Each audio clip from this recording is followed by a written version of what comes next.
مجھے کسی کے بابوں سے کوئی لینا دینا نہیں ہے. بابوں کے مقابلے میں اپنے آپ کو نہیں لا رہا ہوتا, کتاب و سنت کو لے کے آ رہا ہوتا. اب چونکہ وہ ہے ہی اس کے مقابلے میں ہے تو اب میں کیا کروں. کہتے ہیں جب اللہ والوں کی بارگاہ میں جاؤ تو دلوں کو کنٹرول میں رکھو, یہ دلوں کے جاسوس ہوتے ہیں. ایک فقیری حضرت کو بچوں کا کھیل تو نہیں ہے نا, وہ کی کار فقیری والی چڑھ سولی تے بہنا پائی جو تھی اپنی مرضی نہیں, مرضی شہنشاہ ہوندی چل دی ہے. فقیری نام ہے اپنی مرضی کے ختم کر دینے کا. کہتے ہیں حضرت نے فرمایا جا دہلی کتب کے پاس تیری خبر لے. فرماتے ہیں میں دہلی آ گیا. اب کتب صاحب سے ملاقات تو نہیں تھی نا. کہتے میں نے وہاں کے لوگوں سے پوچھا بھائی یہاں کوئی قطب الدین صاحب رہتے ہیں؟ تو حضرت کی عمر کم تھی اس وقت, جوانی تھی بالکل قطب صاحب کی, اور بچے کھیل رہے تھے اور حضرت بیٹھے ان کا کھیل دیکھ رہے تھے. کسی نے اشارہ کر کے کہا بھائی یہ ہیں قطب صاحب. تو بابا صاحب فرماتے ہیں چلا لیکن دل میں پھر وسوسہ ہے بھائی, پیر تے ملیا لیکن ملیا منڈا, پیر تے ملیا لیکن ملیا منڈا. فرماتے ہیں جب میں قریب گیا نا تو مجھے آپ نے کھڑا کیا اور اپنے حجرے میں چلے گئے. کہتے جب باہر آئے نا تو داڑھی سفید تھی اور بوڑھے ہو چکے تھے, اور مجھے مخاطب کر کے کہتے ہیں فرید ہوں تیرا پیر ہو یہاں کہ نہیں ہوا. بابا صاحب کہتے ہیں کہ میں قدموں میں گر گیا, میں نے کہا حضور معافی دے دیں. بابا صاحب کہتے ہیں کہ میں قدموں میں گر گیا, میں نے کہا حضور معافی دے دیں. فرمانے لگے او فرید تو تجھے دکاندار سے کیا لگے, تجھے تو سودے سے قرض ہونی چاہیے. ہاں سودا نہ ملے گا تو پھر تو گلا کرنا, تجھے جوانیاں بڑھاپے سے کیا لگے. بہرحال باتیں تو بہت. میں تو کچھ نہیں کر سکتا. پھر بخاری اور مسلم دونوں میں حدیث ہے اسامہ ابن زید کے بارے میں. وہ کہتے ہیں ایک جنگ کے دوران ایک کافر سے جب میں لڑ رہا تھا, وہ میری تلوار کے نیچے آیا تو اس نے کلمہ پڑھ دیا. میں نے پھر بھی اسے قتل کر دیا کہ یہ ڈر کے کلمہ پڑھ رہا ہے, لیکن دل میں قلق تھا, گلٹ تھا. کچھ عرصے بعد اللہ کے نبی علیہ السلام سے عرض کی کہ اے اللہ کے رسول, اس طرح جنگ کے دوران ایک کافر جب میری تلوار کے نیچے آیا تو اس نے کلمہ پڑھ دیا, لیکن پھر بھی میں نے اسے مار دیا. تو آپ نے فرمایا اسامہ جب اس نے کلمہ پڑھ دیا تھا تو نے اسے کیوں مار دیا؟ کہنے لگے یا رسول اللہ اس نے ڈر کے کلمہ پڑھا تھا. آپ نے فرمایا اسامہ کیا تو نے اس کا دل چیر لیا تھا؟ اسامہ تو کیا کرے گا, اسامہ تو کیا کرے گا. اس جملے کو حضور رپیٹ کرتے رہے. جب قیامت والے دن وہ کلمہ پڑھتا ہوا اللہ کے حضور تیرے خلاف مقدمہ قائم کر دے گا, اسامہ تو کیا کرے گا. اور اسامہ ابن زید کہتے ہیں کہ اس وقت میرے دل میں خیال آیا کاش آج سے پہلے میں کافر ہوتا, آج ہی کلمہ پڑھ کے مسلمان ہوتا, کم از کم میرا یہ گناہ دھل جاتا. اسامہ ابن زید نے جو اجتہاد کیا وہ بالکل درست تھا. ہم بھی یہی کرتے ہیں کہ ڈر کے پڑھا, لیکن ظاہر میں غلطی کے چانس تو ہیں, ہو سکتا ہے ڈر کے نہ پڑھا ہو. تو بینیفٹ آف ڈاؤٹ ایک کافر کو بھی رسول اللہ نے دیا جو آپ کو مسلمان علماء نہیں دیتے ہیں. جنید جمشید نے سامنے آ کے معافی مانگی, علماء نے کہا نہیں اندروں نہیں مانگی. دیکھا آپ نے. تو اسامہ ابن زید کو جب حضور یہ کہہ رہے تھے کہ کیا تو نے اس کا دل چیر لیا تھا, تو اسامہ کو تو آگے سے یہ کہنا چاہیے تھا کہ اس امت کے بڑے سے بڑے ولی, غوث, قطب, ابدال, وہ اپنے مریدوں کے دلوں کے حال جانتے ہیں. کہتے ہیں جب اللہ والوں کی بارگاہ میں جاؤ تو دلوں کو کنٹرول میں رکھو, یہ دلوں کے جاسوس ہوتے ہیں. اور وہ پوری کائنات ان کے سامنے اس طرح ہوتی ہے جس طرح تیلی کے اوپر رائی کا دانہ.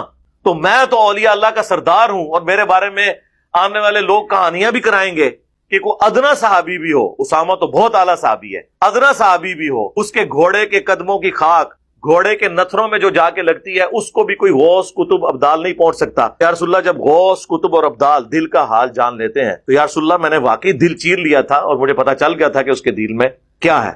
یہ کہا انہوں نے. تو پھر میں یہ اگر عرض کروں کہ اگر اسامہ ابن زید کسی کے دل کا حال نہیں جانتے تو باب شاہی کوئی نہیں. ابو داؤد میں, ابن ماجہ میں حدیث ہے, ایک صحابی نے حضور کو سجدہ کیا, آپ نے فرمایا سر اٹھا یہ کیا کر رہا ہے؟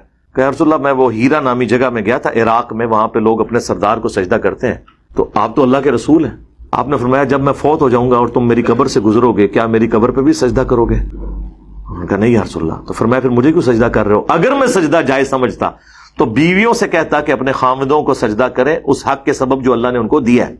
انہوں نے آگے سے نہیں کہا کہ عشق دے چلے نمبر رہ گئے. تو اس طریقے سے جب ہم یہ باتیں کرتے ہیں تو ہمارا مقصد یہ ہوتا ہے کہ آپ کے دماغ کھولے جائیں. باقی تو لوگوں کو تو بری لگتی ہیں باتیں, مجھے پتا ہے. قرآن کی دعوت لوگوں کو بری لگتی ہے, اس لیے آپ کو صدیوں سے بتایا گیا قرآن و حدیث ڈائریکٹ نہیں پڑھنا, گمراہ ہو جاؤ گے. یہ اس کا ایکویلنٹ ورڈ تھا, کیونکہ جو کچھ انہوں نے بتایا تھا وہ اس کے بالکل خلاف. لیکن اگر آپ قرآن و سنت کو پڑھیں گے تو وقتی طور پہ آپ کو کوفت ہوگی. جس طرح ایک بندے کو جب پھوڑا پیپ زدہ ہو جاتا ہے نا, اس کو جب کٹ لگایا جاتا ہے نا, اس وقت اسے ایک تکلیف ضرور ہوتی ہے, لیکن جب اس کا زخم صاف ہو کے 1-1.5 ہفتے میں ریکوری شروع ہو جاتی ہے نا, پھر وہ کہتے ہیں یار میں نے تو اتنے مہینے تکلیف کاٹی اس کی وجہ سے. جس مزار سے گزرتا تھا جھک کے گزرتا تھا. ہاں جی, اگر میں وہ گاڑی کا ڈرائیور تھا تو جو مزار آتا تھا وہ تو 10 روپے دور سے ہی سڑک پہ پھینک کے جاتا تھا. اللہ کا شکر ہے توحید پہ آئے ہو تو سکون ہو گیا, یہ پھوڑا جب سے ختم ہوا ہے. ایک اللہ کا ہو گیا ہوں. لیکن اس وقت چیرا لگتے ہوئے تو تکلیف ہوتی ہے جی, ہوگی, مجھے پتا ہے. اب اگر میں قرآن سے یہ آیت بیان کروں, سورہ الانعام کی آیت نمبر 15, جو سورہ یونس میں بھی موجود ہے, سورہ الزمر میں بھی, قل انی اخاف ان عصیت ربی عذاب یوم عظیم. اے نبی تم فرماؤ کہ اگر میں بھی اپنے رب کی نافرمانی کروں تو مجھے بھی اس بات کا ڈر ہے کہ بڑے دن کا عذاب مجھے بھی آ پکڑے گا. اللہ اکبر. میرے بھائی, جب یہ میں آیت بیان کرتا ہوں اور اس کے مقابلے پہ آپ کے بزرگ یہ کلیم کرتے ہیں کہ ہم اس وقت تک جنت میں نہیں جائیں گے جب تک کہ اپنے مریدوں کو نہ لے کے چلے جائیں, جو ہمارے سلسلے میں بیعت ہو گیا وہ قیامت والے دن بغیر حساب و کتاب کے بخشا جائے گا. اور میں جب یہ حدیث بیان کرتا ہوں اس کو سپورٹو, یہ تو نبی علیہ السلام کے بارے میں آپ نے پھر اسے بریف کیا, صحیح مسلم کی حدیث کہ جسے قیامت کے دن اس کے عمل نے پیچھے چھوڑ دیا, اس کا نسب, اس کی رشتہ داری اسے آگے نہیں لے کے جا سکے گی. اور بخاری اور مسلم کی متفق علیہ حدیث, اے میری بیٹی فاطمہ اس بات پہ مت اکڑنا کہ تم اللہ کے نبی کی بیٹی ہو, اگر اللہ نے تمہیں پکڑ لیا تو میں اللہ کے حضور تمہارے کچھ کام نہیں آؤں گا.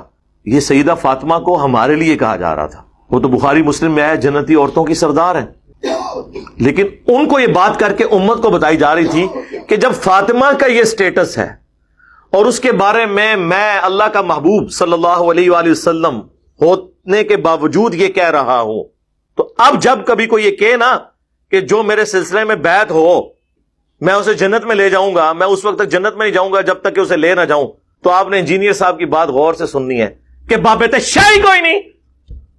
جب حضرت فاطمہ اور رسول اللہ صلی اللہ علیہ وآلہ وسلم کے بارے میں یہ آیات اور احادیث موجود ہوں. اسی طریقے سے بخاری و مسلم میں ایک حدیث ہے, نبی علیہ السلام کا ایک غلام تھا مدعم, جو سواری کا کجاوا قصہ کرتا تھا سفر و حضر میں, حضور کو وضو کرواتا تھا. غزوہ خیبر کے موقع پر اسے ایک نامعلوم تیر لگا اور وہ شہید ہو گیا, اور صحابہ نے کہا تم میں شہادت مبارک ہو. یہ الفاظ ہیں, بالکل صحیح کہا, کیونکہ صحابہ دل کا حال تو نہیں جانتے تھے. آپ نے فرمایا تم اسے شہادت کی مبارک دے رہے ہو جبکہ اللہ نے مجھے دکھایا ہے کہ اس کے اوپر آگ کی ایک چادر ہے جو اس نے مال غنیمت میں سے چوری کی تھی, اور اللہ نے یہ بھی لحاظ نہیں کیا کہ حضور کا خادم ہے چلو ایک چادر معاف کر دے, نہیں. اس لیے میں بولتا ہوں آج اگر کوئی جرم کرتا ہے نا, اس لیول کا جرم اگر رسول اللہ کے زمانے میں کسی نے کیا وہ بڑا مجرم, کیونکہ اسے حضور کی صحبت ملی ہوئی ہے. تو صحابہ کرام اٹھے, اپنے گھروں کو گئے, اگر کسی نے ایک رسی کا ٹکڑا بھی یہ کہہ کے اٹھایا تھا نا کہ اس کی تو کتنی ورتھ نہیں ہے مال غنیمت میں, کیونکہ مال غنیمت کا سامان وقت کے حاکم نے تقسیم کرنا ہوتا ہے, اور اس وقت رسول اللہ تھے صلی اللہ علیہ وسلم, ان کی اجازت کے بغیر نہیں ہو سکتا تھا, لا کے واپس بیت المال میں جمع کروایا.